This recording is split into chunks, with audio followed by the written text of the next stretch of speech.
Hey guys, welcome back to another video. So, this is an item entity, and, well, you probably knew that. So, I looked through the item entity code, and I know there was some interesting methods that were implemented into it. So, let me just explain this piece by piece. So, the first huge thing is the edge glitch is fixed. So what does this mean? Okay, so items now use collision detection all the time,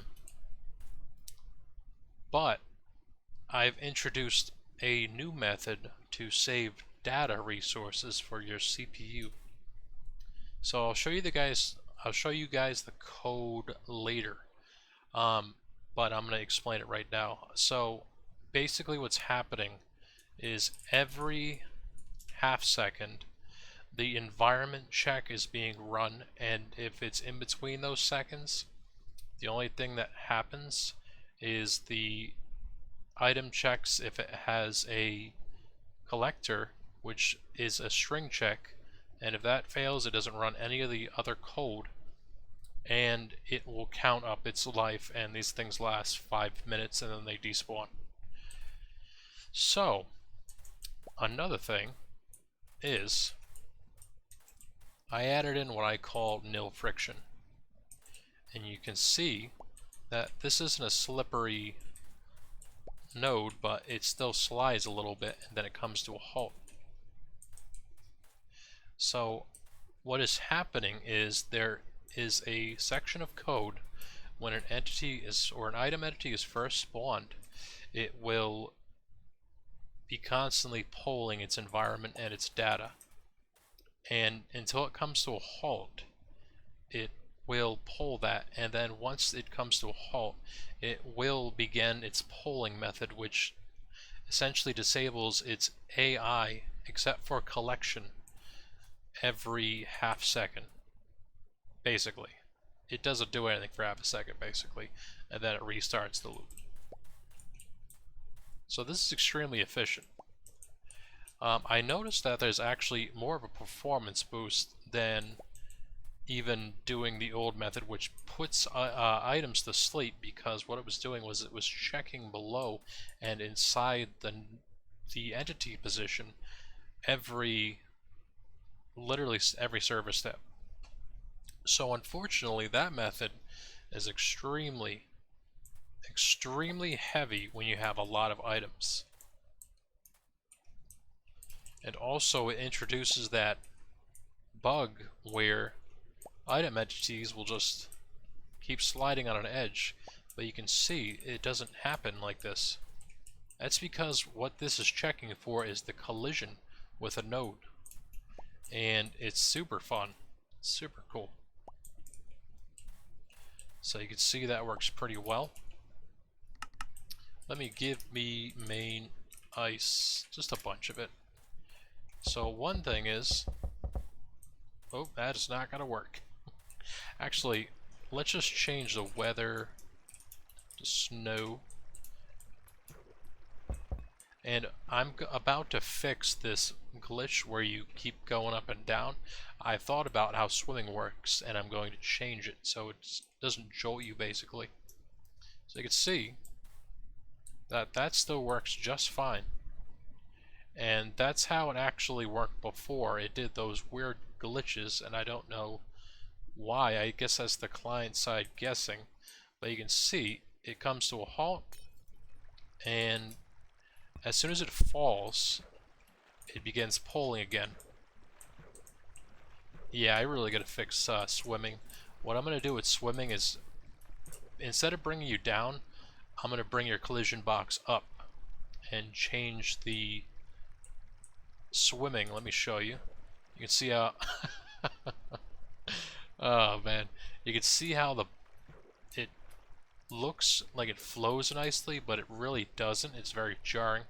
So I'm going to bring the collision box up, not move your eye offset, and change the position where the player mesh is upwards so that it matches your camera position so it doesn't jolt you constantly. Alright, so I forgot to mention. Oh no. Oh no. This also fixes the edge bug with ice.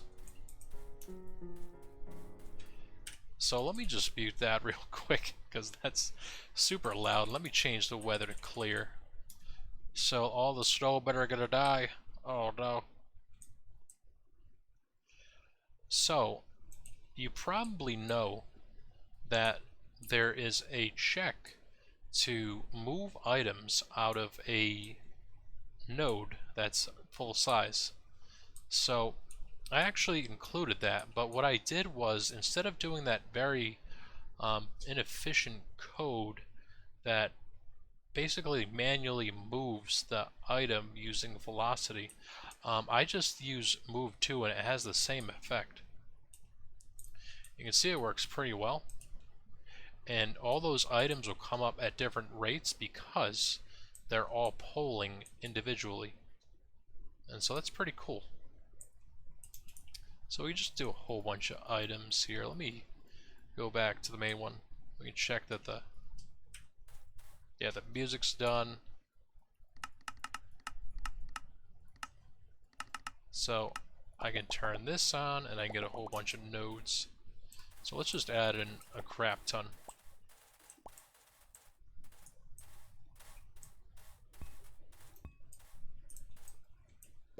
Oh no. Everything's going wrong. Alright, so we'll add in a whole bunch of entities.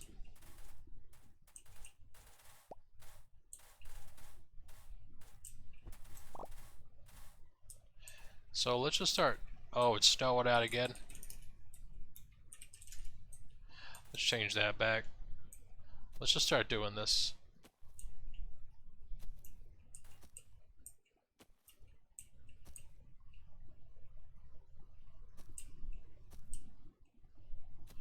Now you can see it's happening individually. And this is a little bit difficult to do down, like, from this angle, but... So we'll just kind of corral them over there.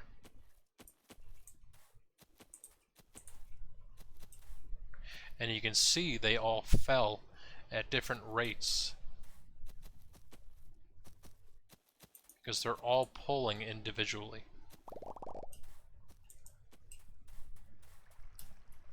And it works very well, actually.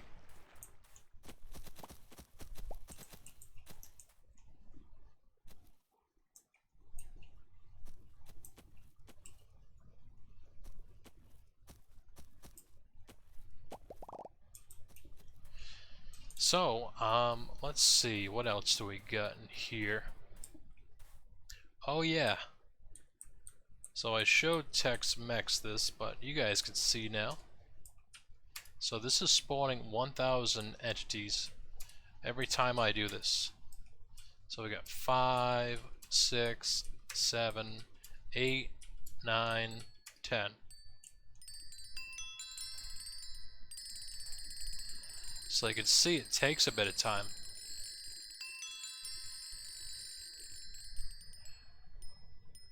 But it puts me at level 555.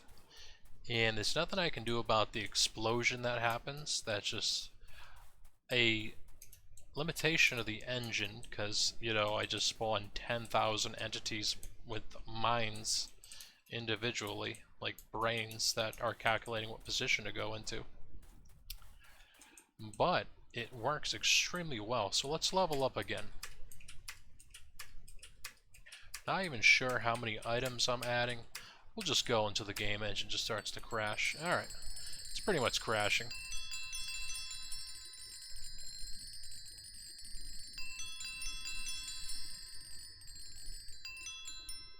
So you can see that it's extremely efficient.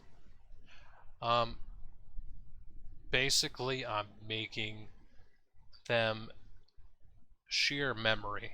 And what I mean is I define some locals before I utilize them in the on step. and it's making them all work from the same data pool. This is what I do with item entities, and this is why the item entity is actually really light now.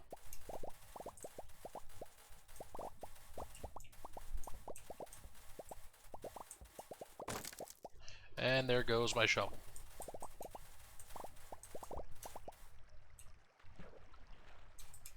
So let me just set the time again. And now I have this. Give the item handling test. Oh, I removed it because I pushed. I forgot about that. But I had a node which just started adding in 5 or 10 items every server step, and it lasted a good minute or two. I'm not sure how many entities were exactly added in, but it was insane. And somehow the server is able to handle that with ease.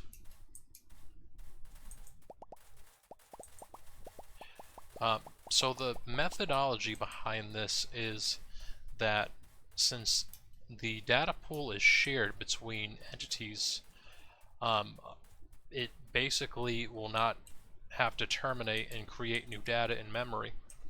And so what that means is you can have a lot of stuff, like a lot. 3, 4,000, 5,000, 6, 7, 8, 9, 10, 11, 12. Sometimes they ghost. Oh my goodness.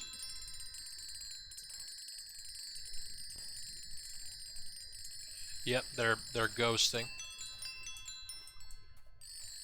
Oh, there they go.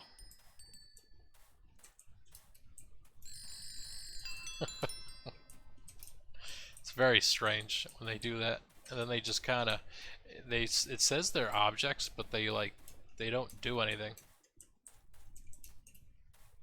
So they're there, but they're not causing any FPS difference, and there's a lot of them there. So obviously there's just literally nothing there. So this is pretty cool. I wish I enabled a command to spawn 1,000 items so I could show you guys. I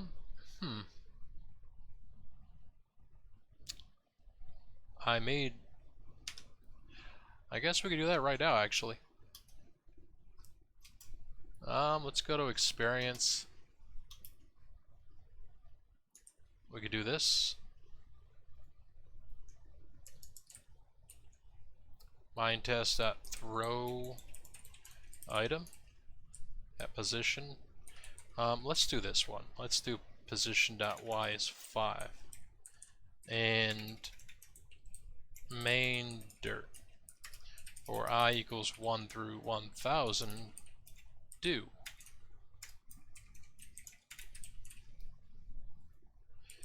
We'll call a command Gibby. So it's going to take a second for OBS to catch up. Yep, I like when OBS can't view OpenGL applications. So let's do Gimme.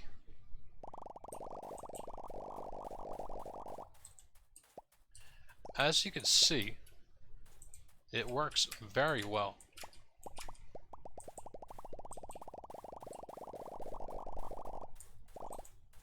Also, the sound buffer that I implemented is extremely useful.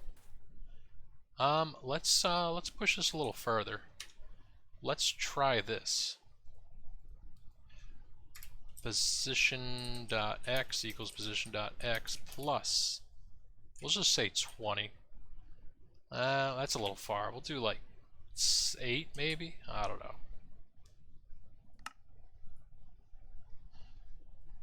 So you can see that there's literally no server repercussions on this, and also the only actual repercussions are in the GPU, because there's a lot of faces to render, but you can see that they're all sliding around perfectly.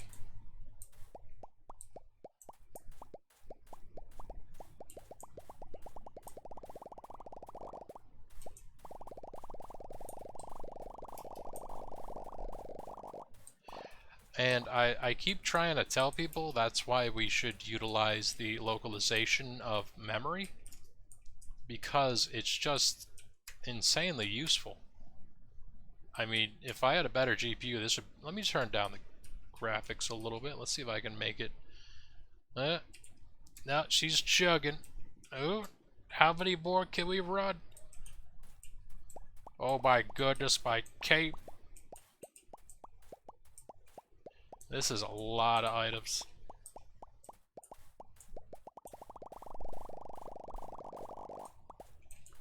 That is just crazy. Oh, those entities fell down. Nice. Let's try that one more time, but I'll actually count how many that's going on this time. So 1, 2, 3, 4, 5, 6, 7, 8, 9, 10. I think the game's gonna crash. Oh my god.